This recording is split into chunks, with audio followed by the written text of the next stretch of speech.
Hi friends, welcome. நம்ம இன்னைக்கு மரவள்ளி கிழங்கு வறுவல் எப்படி செய்யறதுன்னு சொல்லிட்டு பார்க்கலாம். இது ரொம்பவே டேஸ்டியாவும் டிஃபரண்டான டிஷ்ஷும் கூட. நார்மலா வந்து மரவள்ளி கிழங்க உப்பு போட்டு வேக வச்சு சாப்பிடுவோம். அது சாஃப்ட்டா இருக்கிறது வந்து சாப்பிட்றதுக்கு நல்லா இருக்கும். கெட்டியா வேகாம இருக்கிறது வந்து சாப்பிட முடியாது. அது இந்த மாதிரி வறுவல் இல்ல பொரியல் செஞ்சு சாப்பிடலாம். ரொம்பவே டேஸ்டியா இருக்கும். வாங்க எப்படி செய்யறதுன்னு பார்க்கலாம். வடை சட்டியில கொஞ்சமா எண்ணெய் ஊத்திக்கோங்க. எண்ணெய் காஞ்ச பிறகு கடுகு 1 டேபிள் ஸ்பூன் சேர்த்துக்கோங்க.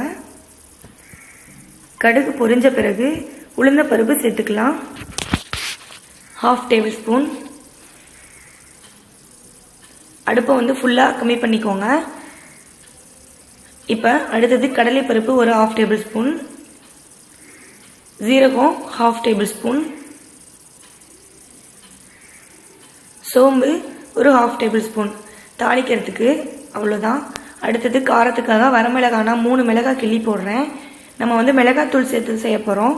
அதனால நான் பச்சை மிளகாய் சேர்க்கல.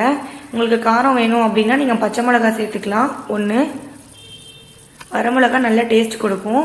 பெரிய வெங்காயம் நான் நல்லா பெருசாக இருக்கிற வெங்காயமாக பொடியாக கட் பண்ணி 1 சேர்த்துருக்கேன். உங்களுக்கு சின்ன சின்னதாக இருக்குது அப்படின்னா மீடியம் சைஸில் இருக்கிற 2 பெரிய வெங்காயம் சேர்த்துக்கோங்க. வெங்காயம் கொஞ்சம் அதிகம் சேர்த்தோம் அப்படின்னா நல்லாயிருக்கும். ஸோ வெங்காயம் வந்து இப்போ நல்லா கொஞ்சம் வதங்கட்டும். இந்த ஸ்டேஜில் ஒரு கொத்து கருவேப்பிலை சேர்த்துக்கோங்க. இப்போ நல்லா மிக்ஸ் பண்ணிக்கோங்க. வெங்காயம் வந்து ஓரளவுக்கு வதங்கின பிறகு நம்ம வந்து இப்போ எடுத்து வச்சுக்கிற மரவள்ளி கிழங்க நல்லா நறுக்கிக்கோங்க பொடி பொடியாக. கிழங்கு வந்து நம்ம நார்மலாக சாஃப்டாக இருக்குது அப்படின்னா நம்ம வேணுங்கிறத சாப்பிட்டுட்டு மிச்சம் எக்ஸஸாக இருக்கிற கிழங்க இந்த மாதிரி வறுத்து நம்ம சாப்பிடலாம். இல்லை சில கிழங்கு வந்து என்னதான் 10 விசில் விட்டால் கூட வேகாமல் இருக்கும். அதை இந்த மாதிரி நீங்கள் ட்ரை பண்ணலாம். கிழங்கு வந்து இந்த மாதிரி பொடியாக நறுக்கி இந்த மாதிரி ஆட் பண்ணிக்கோங்க.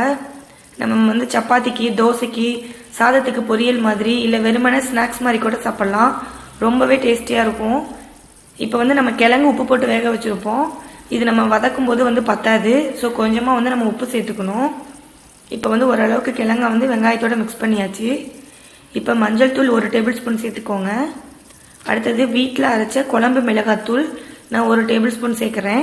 உங்ககிட்ட குழம்பு மிளகாத்தூள் இல்லை அப்படின்னா நார்மலாக வரமிளகாத்தூளும் கரம் மசாலா தூள் கொத்தமல்லி தூள் இது 3 சேர்த்துக்கோங்க.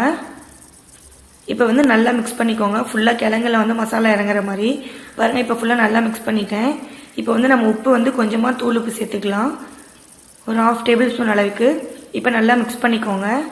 உங்களுக்கு பொரியல் மாதிரி ட்ரையாக வேணும் அப்படின்னா இதுவே போதும். கொஞ்சம் இதில் தண்ணி வந்து லைட்டாக தெளிக்கிற மாதிரி சேர்த்துக்கோங்க.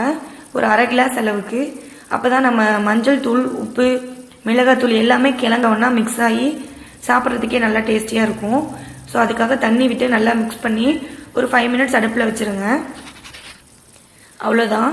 இந்த ஸ்டேஜில் தேங்காய் வேணும்னா நீங்கள் தேங்காய் சேர்த்துக்கலாம். தேங்காய் வந்து உங்களுக்கு ஆப்ஷன் தான். தேங்காய் இல்லை அப்படின்னாலும் ரொம்ப சிம்பிளாக சீக்கிரமாக செஞ்சிடலாம். கொத்தமல்லி தழை தூவி 2 பெரட்டி இந்த தலையோட வாசம் வந்து கிழங்குல இறங்குற மாதிரி ஒரு 5 மினிட்ஸ் அடுப்பில் வச்சுட்டு எடுத்துருங்க. அவ்வளோதான். ரொம்பவே சுவையான மரவள்ளி கிழங்கு வறுவல் ரெடி ஆயிடுச்சு. இது வந்து தோசைக்கு சப்பாத்திக்கெலாம் ரொம்பவே நல்லாயிருக்கும். சாதத்துக்கு பொரியல் மாதிரி செஞ்சு சாப்பிடலாம். இது முன்னே நம்ம இது செஞ்சு சாப்பிடுவோம். இப்போல்லாம் யாரும் இதை ட்ரை பண்ணுறதில்ல. செஞ்சு பார்த்துட்டு எப்படி இருக்குன்னு சொல்லுங்கள். உங்களுக்கு பிடிச்சிருந்துச்சுன்னா என் சேனலை சப்ஸ்கிரைப் பண்ணுங்கள், லைக் பண்ணுங்கள், ஷேர் பண்ணுங்கள். தேங்க்யூ. Happy cooking.